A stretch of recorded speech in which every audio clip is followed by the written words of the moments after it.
잠언 27장을 보겠습니다. 1절 한 절을 다 함께 읽겠습니다. 너는 내일 일을 자랑하지 말라. 하루 동안에 무슨 일이 날는지 네가 알 수 없음이니라. 인간의 지적 능력은 유한합니다. 내일 일어날 모든 일을 틀림없이 예고할 수 있는 사람은 없습니다. 개인, 단체, 국가는 미래지향적이어야 합니다. 미래에 대하여 계획하고 실천하는 것이 발전의 요인입니다. 하지만 계획한 그대로 다 될 것이라는 장담은 누구도 할 수 없습니다. 그래서 만약을 가정하여 대비책을 세웁니다. 이는 적절하고 지혜로운 조치입니다. 전치는 사람에게 물어서 불안감을 해소하거나 대책을 마련하는 행위를 해서는 안 됩니다. 이는 하나님이 엄격하게 금하신 행위입니다. 구약시대 이스라엘에서는 하나님께서 선지자를 통하여 장래일을 말씀하시고 어떤 방책도 주셨습니다. 이스라엘 왕들은 선지자에게 묻기도 하고 선지자가 하는 말을 존중하였습니다. 그런데 사탄이 거짓 선지자들을 통하여 왕들이 참 선지자의 훈계와 예언을 배격하게 하였습니다. 그로 인해 이스라엘은 하나님의 징벌을 받았습니다. 사울 왕은 선지자 사무엘의 훈계와 경고를 무시하다가 사무엘이 죽은 후에는 위기를 만나자 오히려 무당에 가서 물었습니다. 이런 사울 왕이 하나님께 버림받은 사유 중에 하나입니다. 다윗 왕은 항상 하나님께 묻고 선지자의 말을 경청하였습니다. 오늘날은 하나님께서 성경을 통하여 하나님의 뜻을 알게 하여 주십니다. 어떤 예언도 성경으로 분별해야 합니다. 우리가 내일 일어날 일을 다 알지 못하지만 하나님의 말씀에 부합된 계획을 하고 겸허한 자세로 하나님의 인도를 구하면 하나님께서 섭리하시고 인도하여 주십니다. 2절 한 절 읽겠습니다. 타인으로 너를 칭찬하게 하고 네 입으로는 말며 외인으로 너를 칭찬하게 하고 네 입술로는 말지니라. 성도들은 하나님께 인정받기를 힘써야 합니다. 그리하면 다른 사람의 칭찬이 따르기 마련입니다. 혹 다른 사람이 알지 못하거나 칭찬하지 않는다고 하여도 하나님께서 잘했다고 칭찬하신 일을 하는 것으로 만족할 수 있어야 합니다. 사람의 칭찬을 받으려고 하나님께 외면당하는 행위를 하는 것은 미련한 까닭입니다. 오직 기도와 믿음으로 수많은 고아들을 돌보았던 조지 뮬러는 이렇게 기록했습니다. 나는 어느 날 죽었다. 자신에 대하여 죽었고 타인의 칭찬에 대하여 죽었다. 그날부터 오직 하나님께 인정받기를 힘쓰노라. 다른 사람이 너를 칭찬하게 하라는 말씀은 다른 사람이 칭찬할 만한 생활을 하라는 뜻입니다. 예수께서 말씀하시기를 너희 빛을 사람 앞에 비치게 하여 저희로 너희 착한 행실을 보고 하늘에 계신 너희 아버지께 영광을 돌리게 하라 하였습니다. 자화자찬하는 것은 삼가야 하지만 부득이한 경우가 있습니다. 바울 사도는 자신을 폄훼하는 사람들로 인하여 신자들의 오해와 전도에 지장이 초래되기 때문에 그를 해치려 하는 자들의 비방이 터무니없다는 것을 밝히기 위해 부득이 자신에 관한 자랑을 하게 됨을 용납해달라고 전제하고 자랑할 만한 일을 언급하였습니다. 3절 한 절 읽겠습니다. 돌은 무겁고 모래도 가볍지 아니하거니와 미련한 자의 분노는 이 돌보다 무거우니라. 자기의 감정을 다스리지 못하고 분노하는 사람에 대한 비유적 표현입니다. 분노할 일이 있을 때 일단 자제하여 이성적이고 신앙적인 생각으로 여호화시킨 후 감정을 표출하도록 해야 합니다. 그렇지 않고 기분 내키는 대로 분노하면 미련한 자의 분노가 됩니다. 이런 분노는 정신과 육체에 돌보다 더 무거운 부담을 주어 손상을 입히게 합니다. 4절 한 줄 읽겠습니다. 부는 잔인하고 노는 창수 가까이와 투기 앞에야 누가 서리요. 분노는 제어하기 어려운 감정이며 파괴적 결과를 가져옵니다. 시기, 질투는 분노보다 더 심각한 사탄을 초래할 수 있습니다. 가인과 아벨이 각각 하나님께 제물을 드렸는데, 아벨은 하나님이 아담에게 계시하신 말씀을 믿고 그대로 제물을 드렸으나 가인은 자기가 생각한 방식대로 제물을 드렸습니다. 하나님께서 아벨과 그의 제물은 받으셨으나 가인과 그의 제물은 받지 않으셨습니다.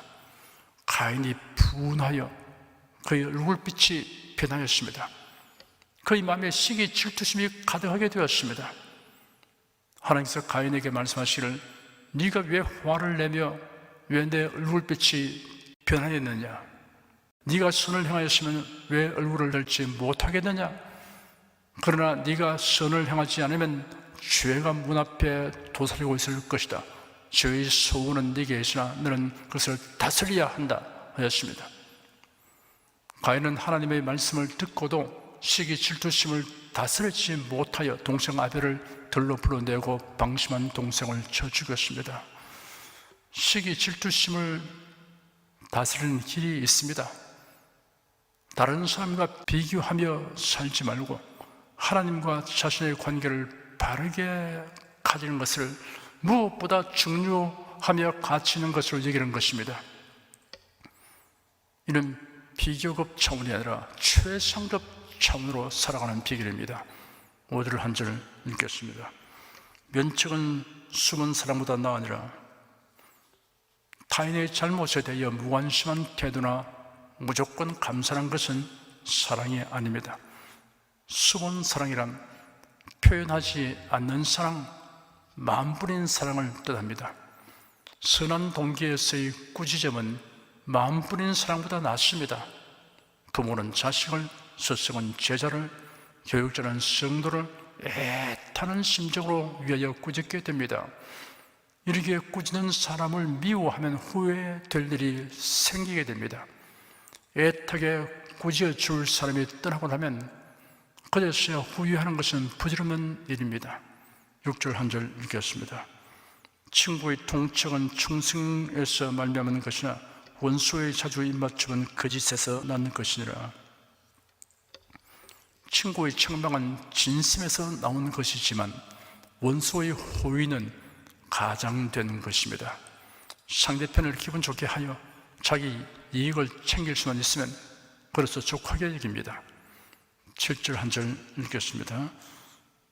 배부른 자는 꿀이라도 싫어하고 줄인 자에게는 선 것이라도 다니라. 어느 목사님 가족이 금식 기도를 시행하였는데 사흘째더니 평소에 밥 투정이 심한 어린 막내 아들이 나는 죽으면 밥이 될 거야 라고 말했다고 합니다. 그 후로는 밥 투정이 사라졌다고 합니다. 신령한 것에 대하여 사모하고 갈망하는 마음을 늘 가진다면 복받은 사람입니다. 심령이 가난한 자는 복이 있다고 예수님이 말씀하셨습니다. 낮아지고 깨어진 사람이 되면 마음이 가난해져서 신령한 것을 항상 갈망합니다. 시편 기자는 하나님이여 사슴이 시냇물을 찾기에 갈급함같이 내 영혼이 주를 찾기에 갈급하니이다 라고 토로하였습니다. 8절 한 절 읽겠습니다. 본향을 떠나 유리하는 사람은 보금자리를 떠나 떠도는 새와 같으니라. 고대 사회는 혈연 중심의 시족 사회였으므로 자기 고향을 떠나 유리하는 사람은 아무 곳에도 의지할 수 없었습니다. 그가 도착하는 지방마다 그를 이방인으로 취급하여 철저히 소외시켰습니다. 자기를 책망하는 지혜로운 훈계를 무시하는 어리석은 사람은 결국 그의 친척과 고향 사람들에게서 버림을 받아 그곳에서 쫓겨난 자가 당하는 그와 같은 신세가 될 것이라는 사실을 암시하고 있습니다. 마치 둥지를 읽고 떠도는 새로 비유했습니다. 떠도는 새가 세상권의 표적이 되듯 떠돌이 신자, 소속이 없는 신자는 사탄의 표적이 됩니다. 성도는 교회에 속하여 생활해야 합니다. 9절 한 절 읽겠습니다. 기름과 향이 사람의 마음을 즐겁게 하느니 친구의 충성된 권고가 이와 같이 아름다우니라.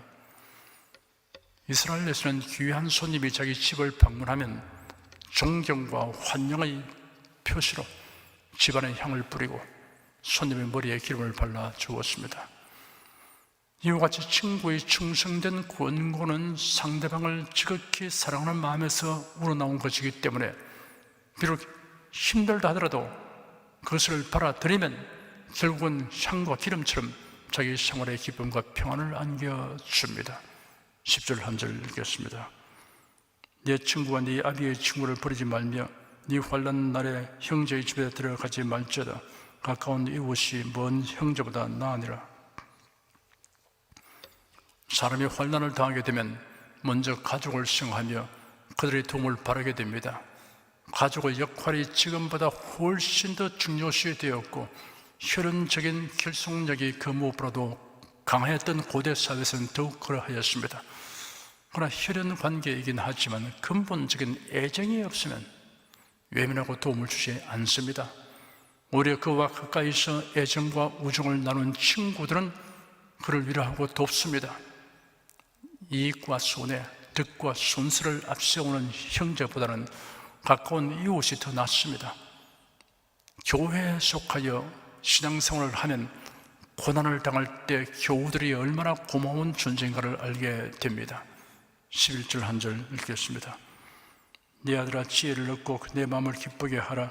그리하면 나를 비방하는 자에게 내가 대답할 수 있겠노라. 여기서 내 아들아 라는 호칭은 교훈하는 자와 교훈받는 자의 친밀한 관계를 의미하는 것입니다. 자식과 제자가 부모나 스승의 가르침을 잘 받아서 지혜를 얻게 되면 부모나 스승에게 큰 영예가 되며 부모나 스승이 당당하게 처신할 수 있게 하여 줍니다. 이런 성도들과 목회자의 관계도 적용되는 말씀입니다. 12절 한 절 읽겠습니다. 슬기로운 자는 재앙을 보면 숨어 피하여도 어리석은 자들은 나아가다가 해를 받느니라. 슬기로운 자는 닥쳐올 일들을 예상하여 대비함으로 재앙을 면하지만 어리석은 자는 경고를 무시함으로 해를 당합니다. 죽음과 예수님의 재림을 대비하는 것보다 더 중요한 일은 없습니다. 그 대비는 변함없이 예수를 믿고 사랑하는 것입니다. 13절 한 절 읽겠습니다. 타인을 위하여 보증이 된 자의 옷을 취하라. 외인들의 보증이 된 자는 그 몸을 볼모 잡힐지니라. 세상에는 무분별하고 무책임한 사람들이 있으므로 그가 하는 말을 그대로 믿다가는 낭패를 당합니다. 내가 보증한다, 책임진다, 장담한다 라고 하는 말만 믿지 말고 실제적인 권리 확보 조치를 하는 것이 필요합니다. 14절 한 절 읽겠습니다. 이른 아침에 큰 소리로 그 이웃을 축복하면 도리어 저주같이 여기게 되리라. 이른 아침부터 큰 소리로 축복할지라도 과장과 가식으로 가득 찬 마음을 가진 사람의 축복은 저주처럼 들리게 됩니다. 소리가 크든 작든 진심에서 우러나오는 축복인지 아닌지는 듣는 사람이 다 알기 마련입니다. 15절 16절 두 절 읽겠습니다. 다투는 부녀는 비 오는 날에 이어떨어진 물방울이라. 그를 제어하기가 바람을 제한 것 같고 오른손으로 기름을 움키는 것 같으니라. 지나치게 잔소리하고 걸핏하면 다투는 성격의 소유자는 주위 사람들을 불안하게 합니다. 자기 말이 옳은 것만 생각하지 말고 듣는 사람의 심리도 헤아려야 합니다. 바람을 제어하거나 기름을 움켜쥐는 것이 불가능하듯이 이런 성격의 사람을 제어하기란 정말 어려운 일입니다. 17절 한 절 읽겠습니다. 철이 철을 날카롭게 한 것 같이 사람이 그 친구의 얼굴을 빛나게 하느니라. 철과 철이 부딪혀 더욱 강하고 날카로운 도구로 변해가듯이 좋은 친구와의 사귐과 선의의 경쟁은 인격과 지혜 그리고 신앙을 성장시키는 좋은 계기로 작용합니다. 자신이 이러한 상대의 꼴을 하는 사람이 되도록 노력해야 합니다. 18절 한 절 읽겠습니다.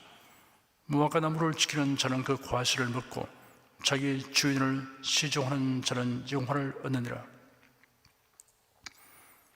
무화과 나무를 열심히 가꾸면 그 과실을 먹기 마련입니다. 이것이 성실한 일꾼은 보상을 받게 됩니다. 눈가림과 안위를 도모하지 말고 주인의식을 가지고 성실히 노력해야 합니다. 19절 한 절 읽겠습니다. 물에 비치면 얼굴이 서로 같은 것 같이 사람의 마음도 서로 비치느니라.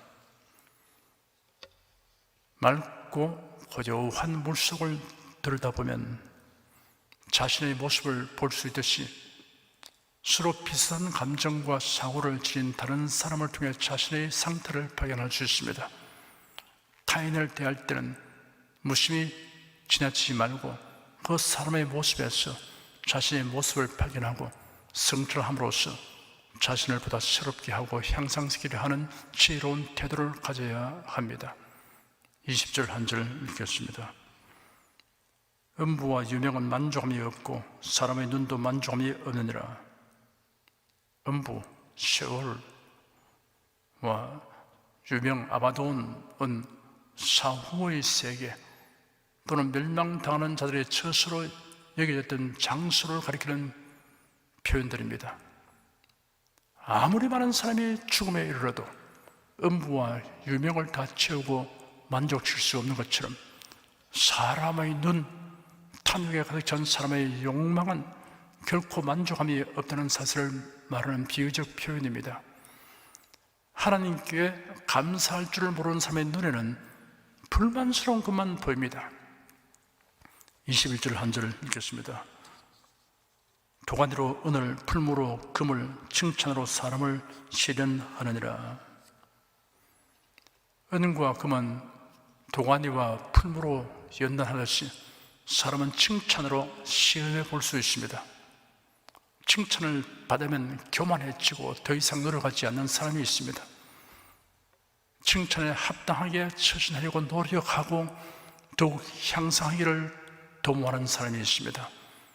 22절 한 절 읽겠습니다. 미련한 자를 곡물과 함께 절구에 넣고 공의로 찌을 자도 그의 미련은 벗어지지 아니하느니라. 미련한 사람은 부드럽게 가르쳐도 변화가 없고 거칠고 엄격하게 가르쳐도 달라지지 않습니다. 그 이유는 발전하려는 의지와 배우려는 생각이 없기 때문입니다. 23절 한 절 읽겠습니다. 네 양떼의 형편을 부지런히 살피며 네 소떼의 마음을 두라. 남의 일에 참견하는 시간을 보내면서 자기 일은 덩어리 하는 자가 있습니다. 성실한 사람은 자기 임무를 수행하는 것에 마음을 둡니다. 24절 한 절 읽겠습니다.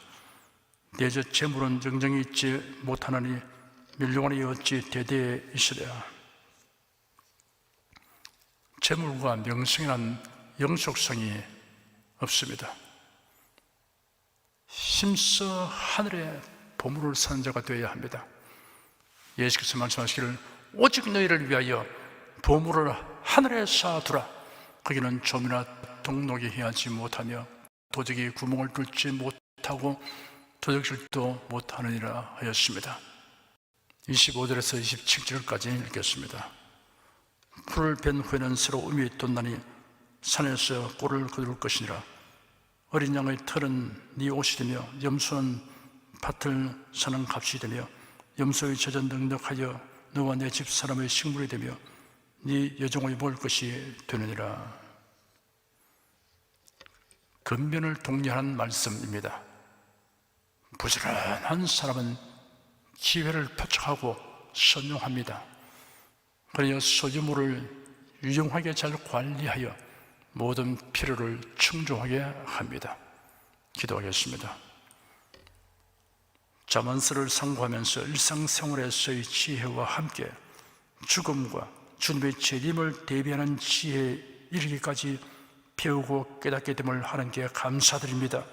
이러한 지혜에 관한 지식이 자신의 삶과 영혼의 실제적이고 유익한 결과를 누리기 위해서는 믿음과 순종이 반드시 따라야 함을 명심하고 적극적으로 실천하도록 성령께서 도와주시옵소서. 예수 그리스도의 이름으로 기도드립니다. 아멘.